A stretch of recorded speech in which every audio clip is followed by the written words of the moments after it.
कोण वखर ओढ राहिले तुम्ही? काय करणार आहे आत्ता बैलजोडी आणली होती आम्ही 2 वर्ष झाली ते 1 लाखात. आत्ता ती चोरीला गेली परवा काल. आता काय करणार आहे आम्ही?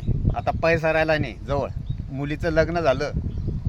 आता काय याच्याशिवाय आम्हीच आता वक्कर ओढून टिफन ओढून पेरणी करू, काय करणार? आणि असं किती दिवस वाढणार तुम्ही आता? आता काय करणार जोपर्यंत पैसा तर आटापला ना आमच्या जवळचा. ट्रॅक्टरनं मशागत करायची. ट्रॅक्टरला आता पैसेच लागल ना त्यांना.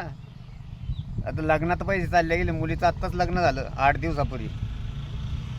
बैल कितीचे होते? बैल आमचे एक 1.25 लाखाचे कमीत कमीत.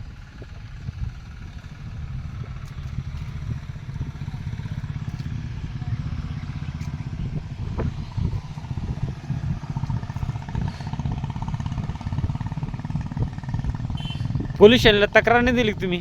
दिली तक्रार, पण काय फायदा काय?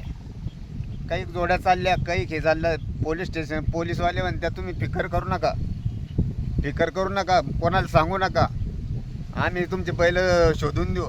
काय शोधणार? कधी देतील शोधून? कोणतं पोलीस असं स्टेशन जर- तुम्हाला? पारत पोलीस स्टेशन. मग असं वखर वाढल्याना थोडी होणार आहे. काय करणार? नाही आत्महत्या करू, मग काय करणार त्याला?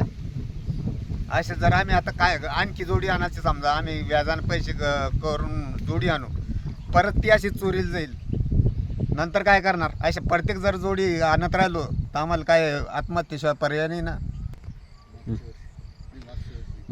बँकेतून कर्ज काढा ना. मग पहिलंच कर्ज आहे माझ्यावर, काय कर कुठून देणार बँका पैसे कर्ज देणार नाही. आता पहिलंच फेडलं नाही कर्ज.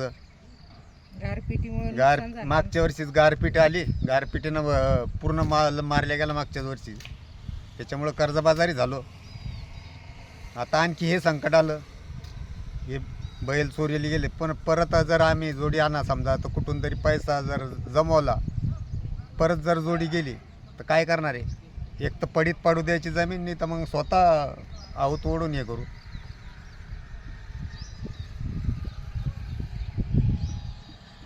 प्रशासनाकडे काय मागणी तुमची?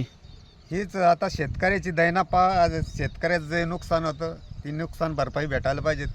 त्याच्याकडं पोलीस आहे ना जातीनं लक्ष द्यायला पाहिजेत. आता या भागातले बरेच बैल चोरी गेले, आतापर्यंत एकही बैल चोर सापडला नाही. आम्हालाही शंका वाटायला लागली की पोलीसवाले याच्यात सामील असू शकता.